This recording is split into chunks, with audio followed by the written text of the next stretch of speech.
Hi everyone, welcome back to card academy. आपको लगता होगा कि अगर आप क्रेडिट कार्ड का बिल हर महीने टाइम पर भरते हो, 1 रुपये का भी इंटरेस्ट या पेनल्टी नहीं देते हैं, तो बैंक आपको अपना स्टार कस्टमर मानेगा और आपकी लिमिट डबल कर देगा। गलत।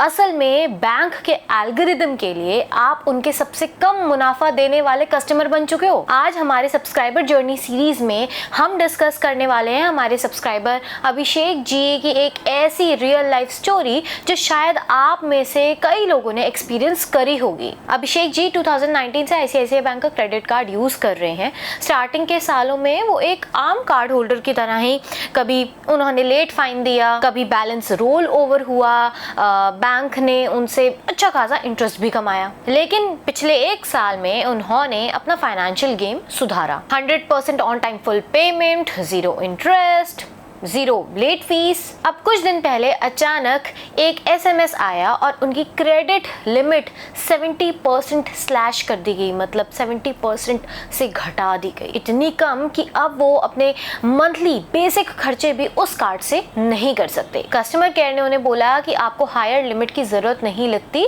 जबकि उनका क्रेडिट यूटिलाइजेशन लगभग 73% चल रहा था। तो आखिर बैंक्स के इंटरनल एल्गोरिदम में ऐसा क्या होता है, चलिए इस बैंकिंग पैराडॉक्स को हम डिकोड करते हैं। Let's begin.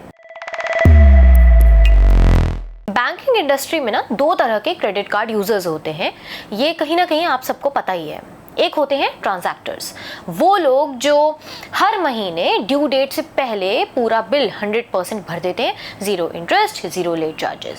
दूसरे होते हैं रिवॉल्वर्स, वो लोग जो सिर्फ मिनिमम अमाउंट ड्यू भरते हैं या बैलेंस को रोल ओवर करते हैं और 36% से 42% का मोटा इंटरेस्ट बैंक को देते हैं। अब एक सिंपल मैथ समझिएगा, ठीक है? इसको सोचिएगा कि बैंक को सबसे ज्यादा प्रॉफिट किससे होता है? ऑब्वियसली रिवॉल्वर्स से। जब अभिषेक जी जैसा डिसिप्लिन्ड यूजर टाइम पर सारा पैसा चुका देता है, तो बैंक सिर्फ मर्चेंट स्वाइप फी यानी MDR से थोड़ा बहुत कमाते हैं। पर RBI के कैपिटल एक्सपोजर गाइडलाइन के तहत बैंक को हर एक्टिव क्रेडिट कार्ड के बदले अपना कैपिटल रिजर्व में लॉक करके रखना पड़ता है। बैंक के रेवेन्यू एल्गोरिदम के लिए एक डिसिप्लिन्ड यूजर जो बड़ी लिमिट पर बैठा है, यानी उसको 0 यील्ड या लो रिटर्न एसेट है वो उनके लिए, है ना, बैंक उनकी लिमिट कट करके वो क्रेडिट लाइन उन लोगों को एलोकेट करता है जिनसे उनको इंटरेस्ट और पेनल्टीज मिलने की संभावना ज्यादा हो। लेकिन अब इस सिचुएशन में जो ट्विस्ट आया है वो कहां से ट्रिगर हुआ है? वो क्रेडिट यूटिलाइजेशन रेशियो से ट्रिगर हुआ है। वो एवरेज 73% लिमिट हर महीने यूज कर रहे थे। आपके मन में सवाल आया होगा पक्का कि जब वो 100% बिल भर ही रहे थे तो 73% लिमिट यूज करने में क्या बुराई है? बैंकिंग रिस्क एल्गोरिदम्स को भी 2 अलग अलग उनके ना रूल्स होते हैं। पहला तो होता है 30% रूल, जिसके बारे में हम सब आपको बताते हैं। उसमें क्या होता है, क्रेडिट ब्यूरोज और ऑटोमेटेड बैंक सिस्टम्स 30% से ऊपर के यूटिलाइजेशन को क्रेडिट हंग्री या फिर हाई रिस्क एक्सपोजर की कैटेगरी में कैटेगराइज करते हैं।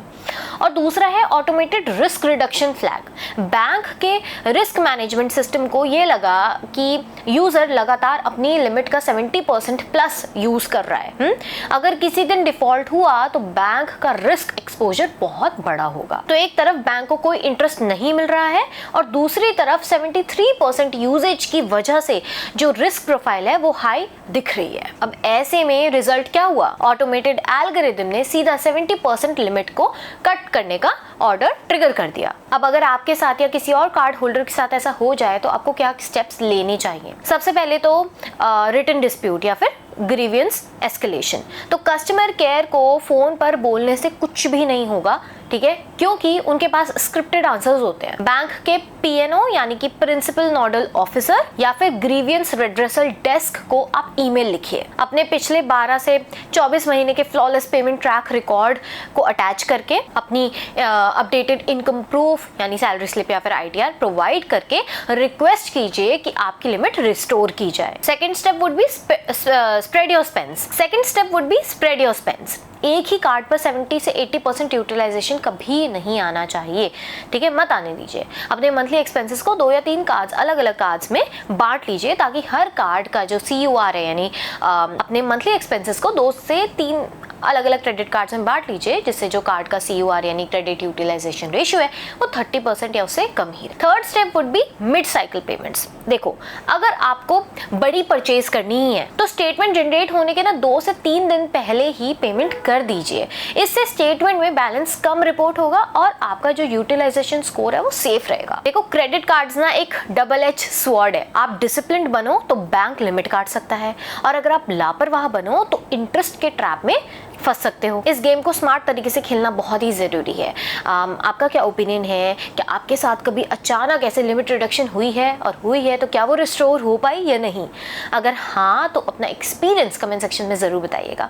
देखिए, किसी भी तरीके की इन्फॉर्मेशन जो आपको लगती है कि ऑडियंस तक पहुँचनी ज़रूरी है तो आप हमारे दिए गए ईमेल पर हमें मेल करके अपना एक्सपीरियंस शेयर करें और हम उस पर ज़रूर वीडियो बनाएंगे। बाकी अगर आप भी कंफ्यूज हो कि आपके स्पेंडिंग पैटर्न और फाइनेंशियल गोल्स के हिसाब से कौन से क्रेडिट कार्ड्स रखने चाहिए, कौन से क्लोज करने चाहिए और फ्यूचर में कौन से कार्ड्स के लिए अप्लाई करना चाहिए, तो आप हमारी कंसल्टेशन बुक कर सकते हैं। हम आपके स्पेंड्स और गोल्स को एनालाइज करके आपके लिए proper credit card road map बना सकते हैं। Subscribe to card academy.